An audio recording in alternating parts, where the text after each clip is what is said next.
વરસાદ પડ્યો છે। ભારે વરસાદના કારણે ઠેર ઠેર પાણી ભરાયા છે।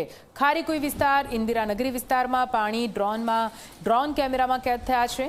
તારાજીના દ્રશ્યો આપને પણ બતાવીએ, જ્યાં હજારો વીઘા જમીન સંપૂર્ણપણે પાણીમાં ગરકાવ થઈ ચૂકી છે। આપ જુઓ આ વિસ્તાર કેવી રીતે બેટમાં ફેરવાયો હોય તે પ્રકારના દ્રશ્યો સામે આવી રહ્યા છે, કેમ કે ભારે વરસાદના કારણે વસોમાં હાલ તો આ પરિસ્થિતિ સર્જાઈ છે।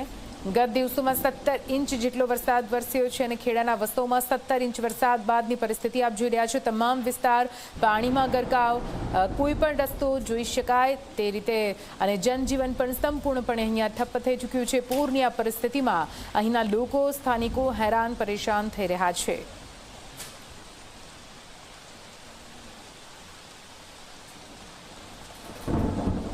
તો આકાશી દ્રશ્યો આપ ખેડાના જોઈ રહ્યા છો, જ્યાં ભારે વરસાદના કારણે હજારો વીઘા જમીન સંપૂર્ણ પાણીમાં ગરકાવ થઈ ચૂકી છે। ક્યાં રોડ, ક્યાં ખેતર, ક્યાં ઘર, કંઈ પણ કહેવું મુશ્કેલ થઈ જાય તે પ્રકારના ચિંતાજનક દ્રશ્યો સામે આવી રહ્યા છે।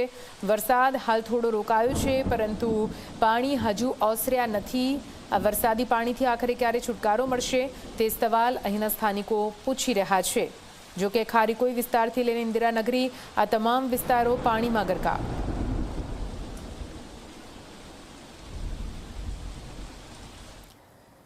ખેડામાં શેરડી નદીના જળસ્તરમાં ચિંતાજનક રીતે વધારો થઈ રહ્યો છે। ડાકોર ઉમરેઠ રોડ ઉપરનો જૂનો બ્રિજ પાણીમાં ગરકાવ થયો।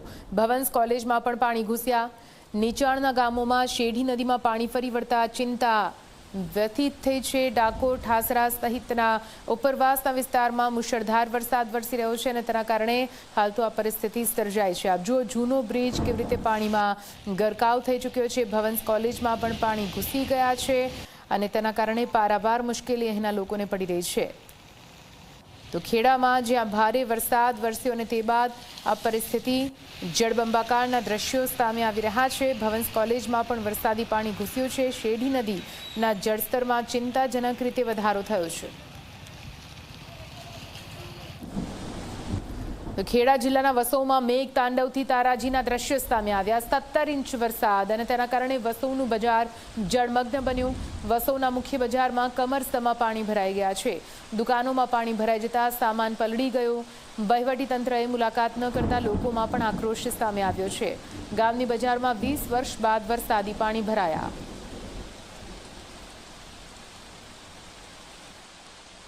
મધ્ય ગુજરાતના ખેડા જિલ્લામાં 24 કલાકમાં સૌથી વધારે વરસાદ વસો તાલુકામાં વરસ્યો છે। ત્યારે આપણે હાલ અત્યારે જે વસો જે મુખ્ય મથક છે ત્યાં છે। આ વસો ગામના દ્રશ્યો આપ જોઈ શકો છો કે જ્યાં મુખ્ય બજાર છે। મુખ્ય બજારમાં હાલ અત્યારે 3 ફૂટથી વધારે પાણી અત્યારે મુખ્ય બજારમાં જોવા મળી રહ્યા છે। ખાસ કરીને વાત કરીએ તો મુખ્ય બજાર જે સહકારી મંડળી આવેલી છે તે સહકારી મંડળી પાસે હાલ પાણી ભરાયેલા જોવા મળી રહ્યા છે।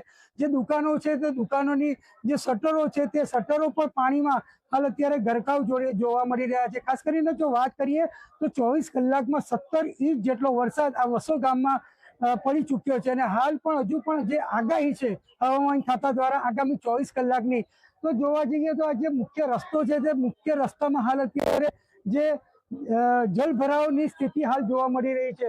ક્યાંક ને ક્યાંક જે સિસ્ટમ અને તંત્ર પર સ્થાનિકો દ્વારા જે રોષ પ્રગટ કરવામાં આવી રહ્યો છે। કારણ કે જો વસોની વાત કરીએ તો વસોમાં આ દિવસ પહેલા ભૂતકાળમાં કોઈ દિવસ આટલું પાણી ભરાયું નથી અને આ પહેલી વાર આટલું પાણી ભરાયું છે।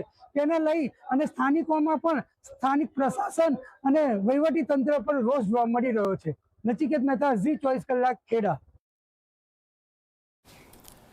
તો જે રીતે આપ આ દ્રશ્યો જોઈ રહ્યા છો, મુખ્ય બજારમાં કમરસામાં પાણી ભરાયેલા છે અને જે રીતે આગાહી હતી તે પ્રમાણે વરસાદ વરસ્યો છે। દુકાનોમાં પાણી ભરાઈ જવાના કારણે દુકાનદારોને પણ મુશ્કેલી સર્જાઈ છે। વહીવટીતંત્રએ મુલાકાત ન લેતા લોકોમાં રોષ વ્યાપી ગયો છે।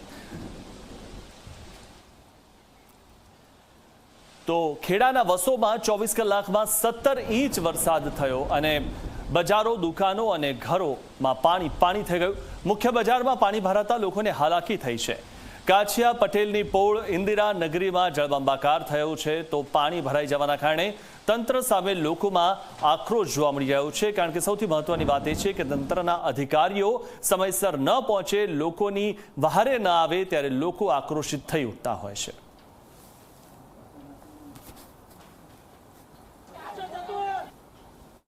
ફરિયાદ ફરિયાદ એ છે અમે બે ભાજપના કાર્યકર્તા હોવા છતાં કોઈ ભાજપનું આવ્યું નથી. આખી આ કાછિયાવાડ ભાજપની જ છે. સરપંચ ધારાસભ્ય કોઈ નહીં. સરપંચ ને ધારાસભ્યની સરપંચ ફરિયાના છે તોય નહીં આયા.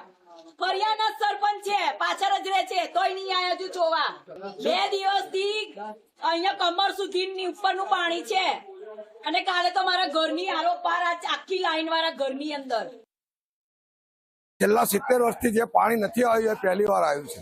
જે પહેલા ગામમાં કાસ્ટની પદ્ધતિ હતી તે ચડેલા હતા અને હાલમાં ચારે બાજુ ભૂંગળા નાખ્યા છે. એ ચોકઅપ થવાથી અમારી કાછિયાવાડમાં છેલ્લા 4 દિવસથી ઊંઘ ના આવે એવું પાણી લોકોના ઘરમાં પેસી ગયું છે. વસોના દરેક વિસ્તારમાં પાણી છે. દરેક વિસ્તારમાં કોઈ જગ્યાએ બાકી નહીં. ભરવાનું, દવાખાનું, નગરી, બજારની કાછિયાવાડ, પછી રાકેશભાઈ રાવના ઘરની આજુબાજુ ખારી કોઈ હાઈસ્કૂલ, કોટી પીપર બધે પાણી છે. મોચીવાડમાં પણ પાણી છે. એટલે ખાસ સાફ કરાવવાની જગ્યા કરાવો.